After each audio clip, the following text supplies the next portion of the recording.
Hello and welcome to this episode of Ways to Change the Workplace with myself, Prina Shah. I love what I do. I'm a global leadership coach, a consultant, a trainer, a keynote speaker, a podcaster. I help you to develop your leaders, your teams, and I help you to optimize your organizational cultures. I'm here to help you find ways to change your workplace. Why? Because we spend more time in our waking day at work than we do with our loved ones. It has to be a good place to be. So in this podcast, you can expect a mix of interviews with amazing thought leaders and then some solo episodes from myself as well. Strap yourselves in. Hello and welcome to this episode of the Ways to Change Your Workplace podcast with myself, Prina Shah. And I am bringing to you Jeff Skipper, all the way from Calgary in Alberta in Canada to you today. Jeff, welcome. How are you? I'm doing fantastic. How are you doing, Prina? I'm very well, thank you, Jeff. Jeff, today I want to talk about all things change with you. And I've got a big question. I don't know what I'm going to call this episode. I'm thinking why we resist change, maybe the name of this podcast. And Jeff, I want to speak to you for a number of reasons, but if you allow me, I will do a bit of an introduction to you for our audience. Jeff Skipper is an expert in accelerating change. For more than 25 years, Jeff has worked with clients such as IBM, Suncorp, Goldman Sachs, and the Salvation Army. They have all engaged Jeff to achieve dramatic results during strategic transformation. Jeff holds a master's degree in organizational psychology, and he's a certified change management professional and the author of a book called Dancing with Disruption. Jeff, hello and welcome. That book's name, I think, just talks to today, doesn't it? Dancing with Disruption. I think all of our audience listeners today will be thinking, yeah, that's the book I need. Yeah. Disruption has changed to the max, for sure. Absolutely so. Jeff, I'm going to put all of your details in the show notes so people will reach out to you. But shall we kick off? I want to ask you, in a world that glorifies innovation and continuous improvement, why do you think that humans in the workplace still resist change? There's a really basic psychology around that, and we're still tied into our primitive side of our brains, which is looking at fight or flight when we see something new. Yep. But I got to say, right off the mark, when we see something in the environment that actually offers an opportunity, many people flourish. So we got fight, we got flight. We also have freeze, where people just stand still, don't know what to do. Yeah. But many people also flourish. And so actually all of the work that I do with my clients is to figure out, how do we maximize the potential that people will flourish when they're faced with change or many changes, instead of freezing or fighting or fleeing? Okay. Well, let's jump into it. So you work on change very much like I do, on all sorts of different types of change. So why do you work on that? And I love the fact that you're focused on maximizing the potential of change. Why do you do what you do, first off, Jeff? Well, number one reason is passion. I absolutely love this. I love seeing people win. And especially when folks are looking at something that they feel is challenging or difficult and not sure what to do, and how do I help them? Now, Your first assumption would be, okay, that's the employees that have to do something different in the workplace, right? Well, that's true.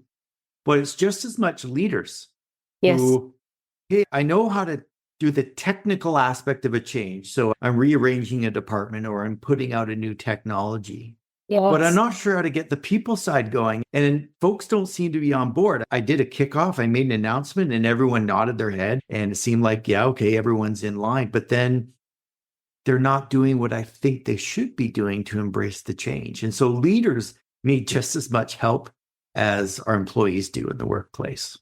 Absolutely so, Jeff. And this takes me back to a couple of weeks ago. I was delivering a training course on leading people through change. That's what the session was called. Mm-hmm. And it was really interesting. I had change managers in the room. I had project managers in the room as well, Jeff. And in Australia, these two areas don't seem to marry as well as they should still. So this is a bugbear of mine. So the project managers in the room are very much focused on the Gantt chart and the milestones and all the areas that they have to meet. And the change agents are saying, well, have you considered the emotional impact of this change yet? Right.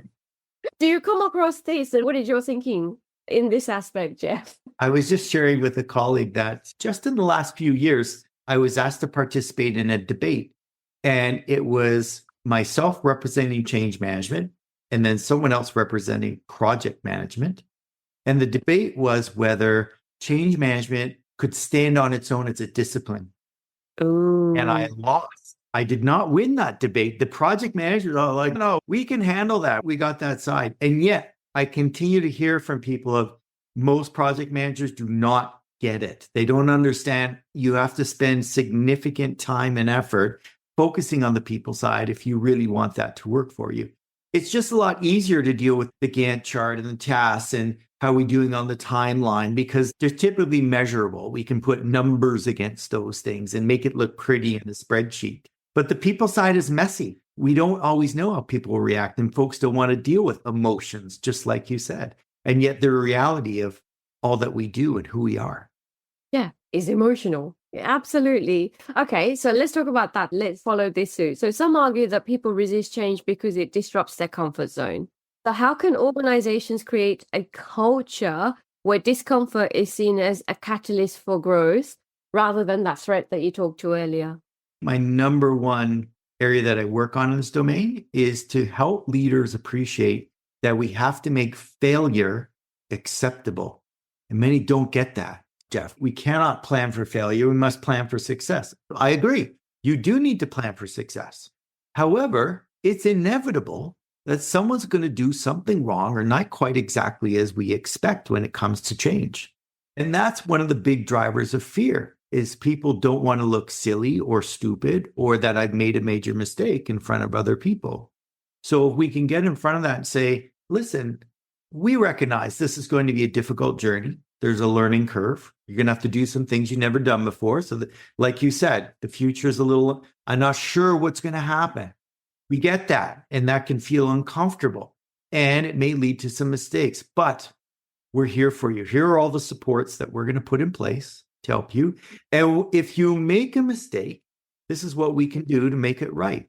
So I always like to refer to, you bought a new piece of furniture and there's some assembly required. On the front page of the instructions is, if you run into an error, call this number. So we need to do the same for our employees to say, you may run into trouble. Here's the several things that you can do to get help. Go to your manager, talk to one of the project team. The help desk has been equipped to help you. These are different ways of getting assistance. Perfect. Acknowledge that it is going to be uncomfortable. We are here for you. So the support element that we need to relay as well. Yeah. That's okay. If things don't go right, then here's the support for you. Here's the people that you can talk to as well.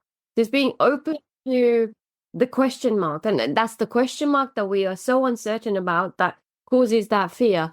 And Jeff, let's be honest. So when we're talking about organizational culture, I've worked in corporate land. You've worked with lots of corporates. Have you worked in corporate as well? Yeah. Absolutely. So we are trained to perform and not to fail. So this is the anti of everything that we've been taught as well, that you are proposing. So it would be really difficult. And I'm doing this. Control is what I'm talking about. It would be difficult for a leader to let go of that control, as well. But the way that you propose it is that acknowledge we are going to be uncomfortable. I am here to support you. So actually relaying that I am here. And then if things go wrong, which they might, this is how we will. And we will address it, not you. Prina, can I build on something you just said that was really important? Please. You said at some point, it feels like you're letting go of control of some of these things. And I think that's correct. And one of the reasons that people resist is they feel like things are out of control. You're telling me I have to do things and I have no choice. Yes. So it's very important that we try to establish a sense of control. And one of the very simple things that leaders can do, and you'll get this right away because it's just such an easy thing, and we commonly do this as leaders of change, is establish a consistent cadence of communication. So meaning, we kicked off the project, here's some information. All of a sudden, there's 50 questions about it. And I only to 20. So my answer can't be, I don't know. It has to be, I don't have all the answers yet, but I'm going to have an update for you on, and then you say the first of every month or every 2 weeks on Tuesdays, we're going to have a meeting, give you an update on what's going on. Or our newsletter is going to come out and it's going to have a Q&A section. We'll answer these things over the course of the next 2 months, that kind of thing.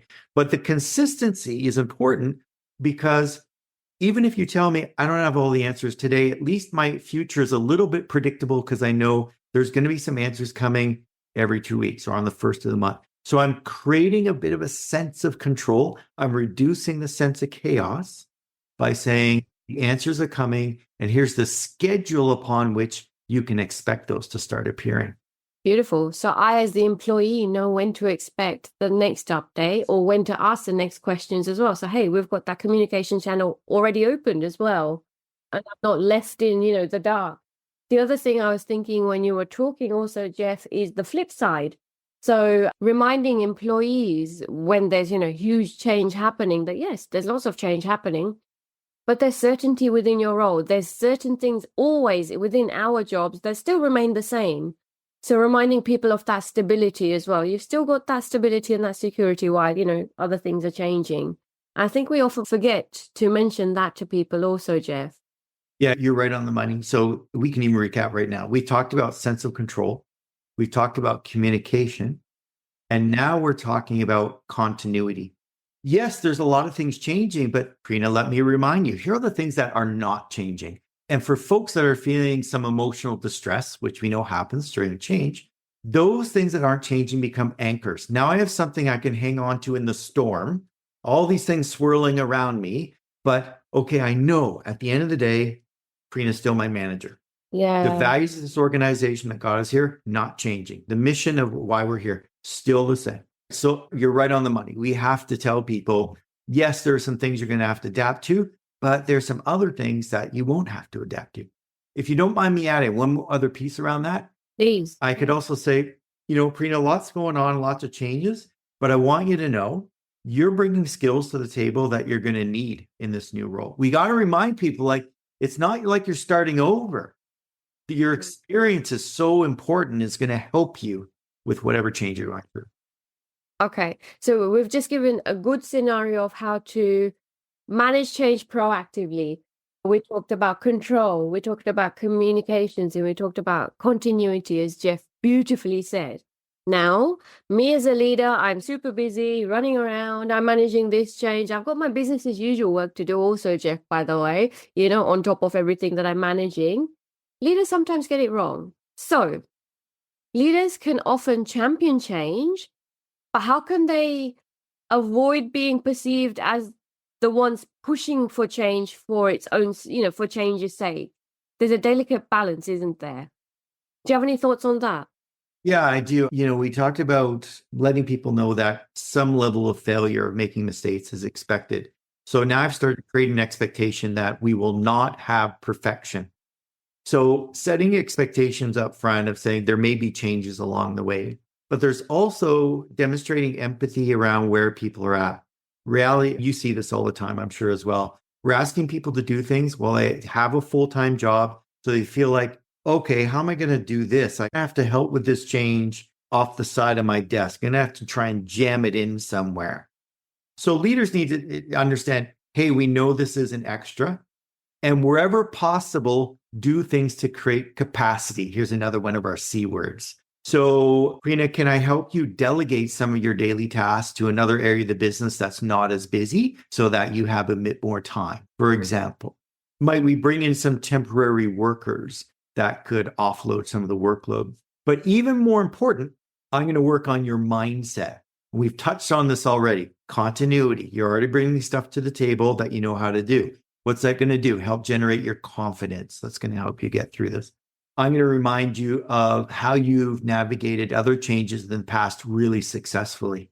And one of the biggest examples was COVID. How many things did you have to do differently during COVID? No one likes to talk about it, but I remind them, you had to adapt in so many ways during those couple of years. And while that was difficult, you did it successfully. You're still here today working, and you can do some of these things again.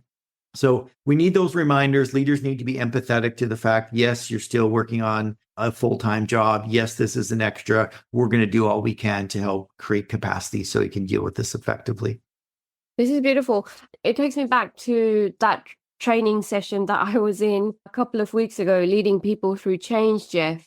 And a leader, her name is Claudine. So we're full of C's today, and I've got another C coming up for you. But Claudine mentioned in that session, hey, usually when I manage change or when I'm driving change as the leader, I know about it. I know all of the secrets. I've been preparing for months about it. And then there I go and drop the bomb of the news of change, whether it be a small change, large change. It's still a bit of a bomb drop, so to speak, on my people. And then she continued talking and she said, Prina, the thing that I've realized is that I've had time to digest this information. I've had time to make sense of it. Whereas when I'm dropping that message to my people, this is the first time that they've ever heard it. And I need to be mindful of that and their emotional reactions and everything else to it. And Jeff, what I'm trying to say in a long-winded way is that leaders forget that they've had all of this time to process and go through the change. Your people have not.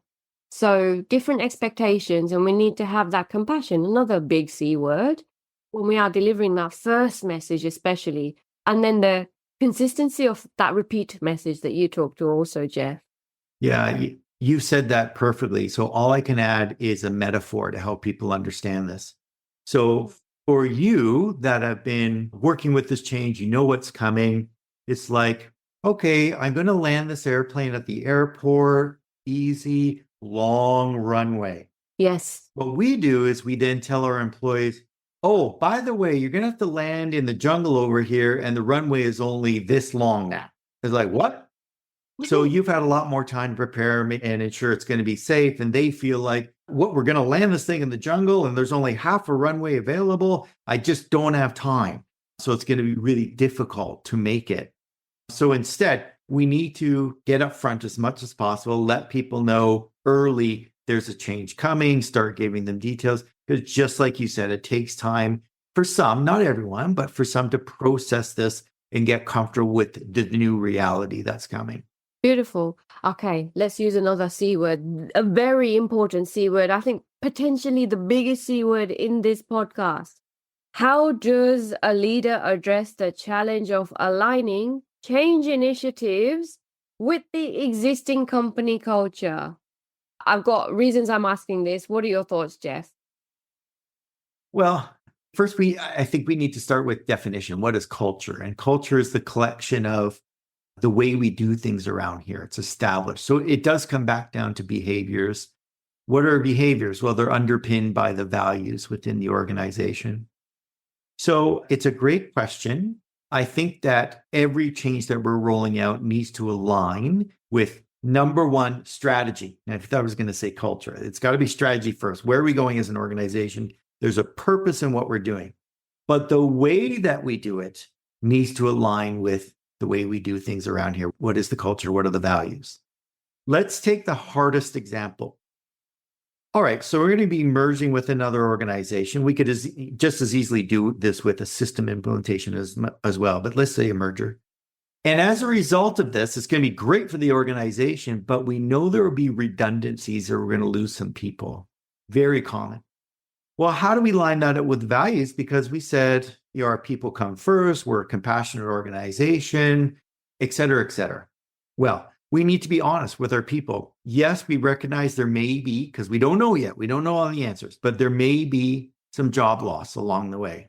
However, I want to reassure you that if we are going to lose any positions, those people will be taken care of in the following ways. And then you could run a list. So they'll have appropriate severance. We're going to make sure they get job coaching so that they're prepared for the next role. We're going to connect them with recruiters, et cetera.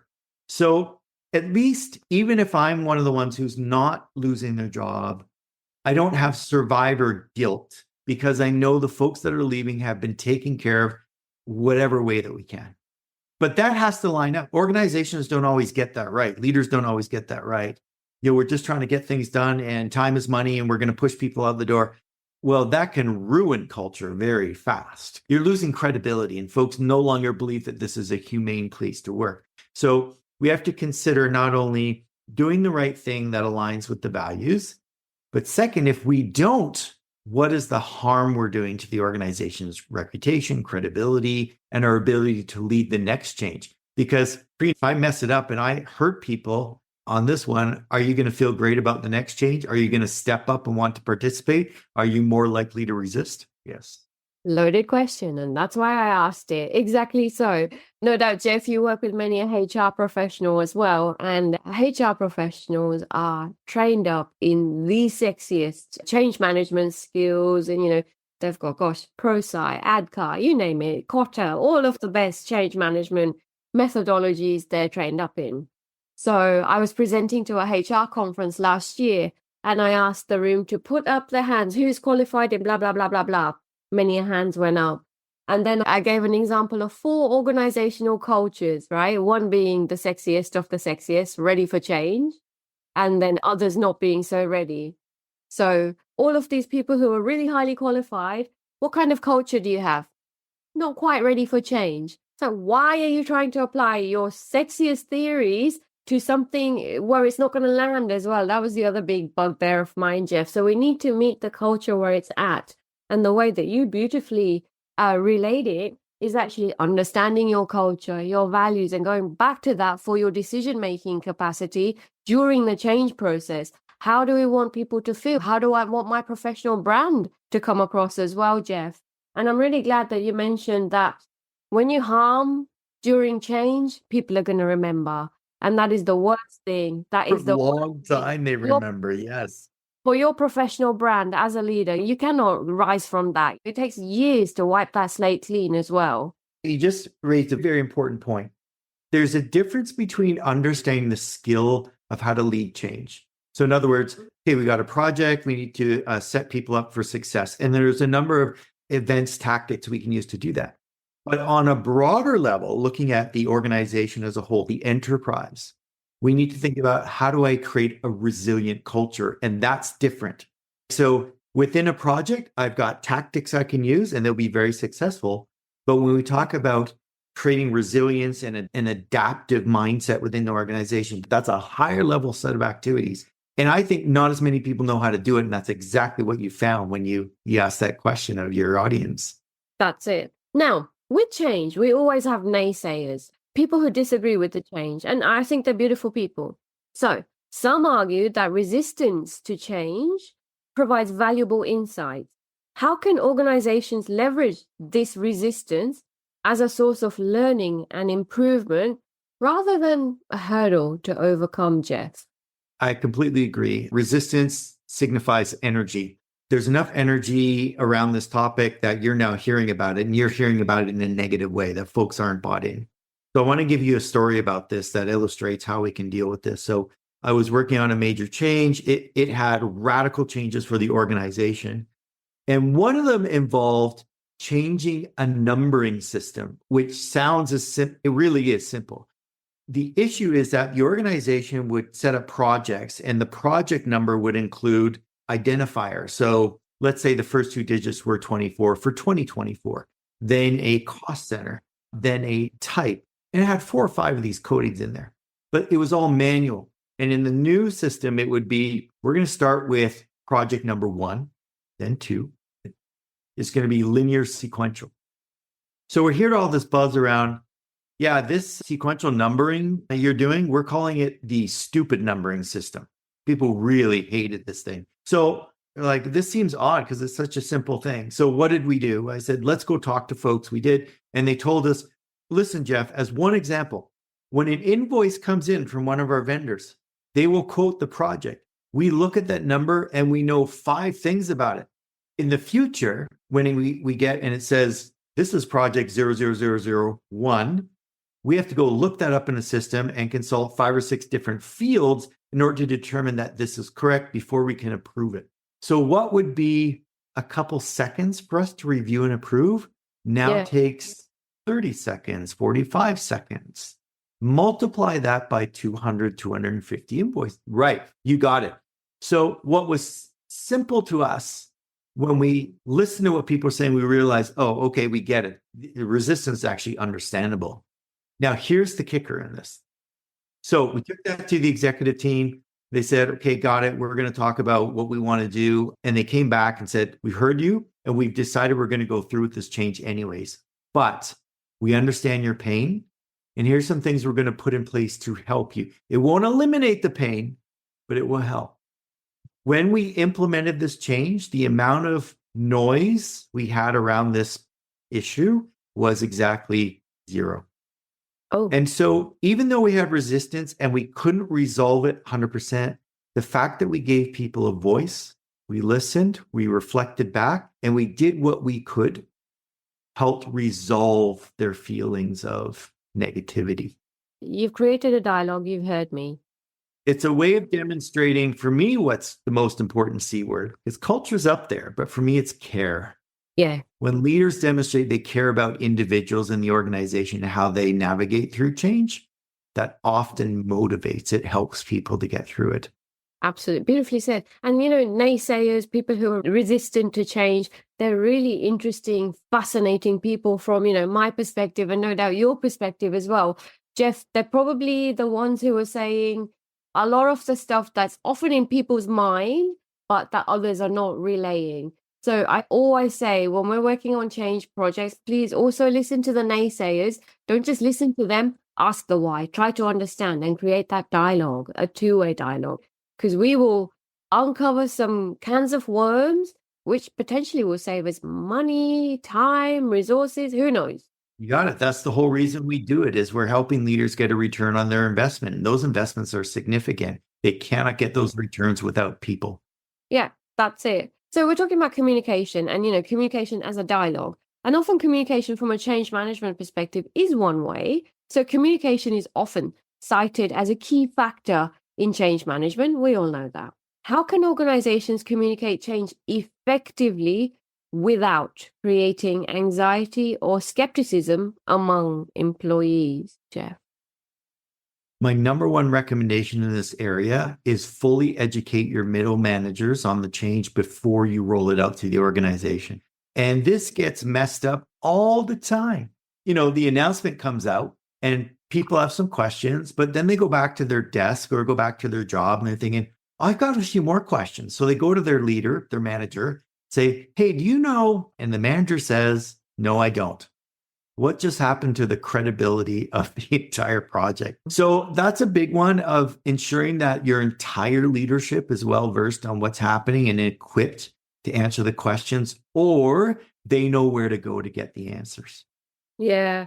Can I add to that? I think the other missing piece as well, and we talk about this all the time. When we're leading change, we've got to be visionary storytellers. But Jeff, we cannot learn that overnight. I think there's some upskilling to do as well. We need to train our leaders on important ways to communicate change, especially. There's a different knack to it, especially when we're dealing with big change in an organization that's going to impact a lot of people. This is me on my high horse again. I don't feel that we train managers enough at that level. And I'm really pleased that you mentioned the middle managers. They're the ones who are actually going to have to implement that change as well, right? So they're the meat in between the sandwich, essentially. That's exactly right. And, I remind people, middle managers are often caught in a difficult situation because they need to help people through it. And that takes a lot of effort. They also are trying to navigate the change themselves. And we need to have empathy around that as well. Okay, I'm going to throw a wild card at you now. So something that I've been dealing with and something that I have been posed with as well is, Prina, I'm a middle manager. I've been given this top-down command about the change. I've had a few months to digest it. I am still not feeling it, but I have to now relay it to my people. So Jeff, there's this cognitive dissonance that happens within an individual, especially at that middle manager level. What would you say to those middle managers who are feeling that cognitive dissonance? I think it's the same as when we're supporting employees that are not quite bought in yet. So what do we do in that situation? Well, we need to understand where they're coming from. So I want to ask them, what are you seeing as barriers? Like, what's not sitting quite right for you? Help me understand that. Because even though the phrase whiff them, we always say, You got to tell people what's in it for me. Yeah. But if I say, Prina, here's what's in it for you, and then I go to Brenda, here's what's in it for you, it probably isn't the same list, because what you think is valuable is different from what someone else thinks is valuable. So same for leaders, managers. They're looking for certain things which you may or may not have told them. So we need to ask them, what's a barrier for you? What's not quite clicking? And let's try and work towards that understanding together. Beautiful. I think that's often a missing piece within the workplace. The powers that be may well decide on the change, but it's having those conversations with the people who are going to have to relay that change or enable the change as well, to understand from their perspective, what kind of dialogue do we need to have with them? Is this actually going to land? Is this going to work? If not, what do we need to do to rectify? I know the best laid plans and all of that. We can have contingency plans, until the cows come home. But even with our contingency planning, if we haven't had the right conversations, there will be things that we'll miss, right, Jeff? Yeah, the struggle for leaders is the fact that we see this. All the training we've done in leading change says communicate, and it's on a group level. But we know that change is a decision made by individuals. So we can't escape having those one-on-one conversations. And that's often what looks like a big struggle for middle managers is, what, I got to babysit this? No, you should already be having discussions with each of your people already. This is just one topic on the menu. Make sure they're feeling comfortable. Answer their questions. Yes, beautiful. Jeff, I could speak to you forever, but I've got one very important question for you. One very important. Mr. Jeff Skipper, if I was to hand you a magic wand, what is one way that you would change the way of the workplace? You can be as creative as you want. I would love to see more employees from each level of the organization involved at the strategy level, providing input. It may sound strange, but it is all about buy-in. One, having a voice and hopefully seeing that reflected in where the organization's going. But secondarily, giving them that exposure to say, this is how we determine where the organization goes. It isn't just people at the top making random decisions that then roll down and we're expected to comply. But that sense that, hey, there is a voice for members of the organization all throughout is very powerful. And not many organizations do that well, but there's lots of great ways to do it. Jeff, okay, can we just confirm, I did not feed this information to you. I didn't pay you to say this. I didn't even know what you were going to say, right? So just last Thursday, Jeff, I was with an executive team and I was having a conversation with them about, they've got this new strategic plan coming up and they've got great grand plans. I said, right, so how are you going to create it? We'll create it. I said, no. How are you going to co-create it with your people? Because they're the ones who are going to actually deliver it and enable it. And it's that clear line of sight of, if I've had input into this is my baby, of course I'm going to achieve the strategic plan, So, Jeff, I didn't tell you, I didn't ask you for any of this, did I? Hey, you know what they say, great minds think alike. I'm going to share this episode, especially with the CEO that I was speaking to, Jeff. Until the next time, I cannot thank you enough, Jeff. Oh, you're very welcome. It's been my pleasure. How good was that episode? If you liked it, be sure to share it with a couple of other people. Also, in the show notes are details about my newsletter. Keep in touch. I send a newsletter out around once a month. It won't be spammy. It will be very practical. And if we're not connected on LinkedIn yet, we must be. Connect with me on LinkedIn. And on Instagram, I am Prina.Shah. I will see you somewhere else or in the next episode. Until then, goodbye.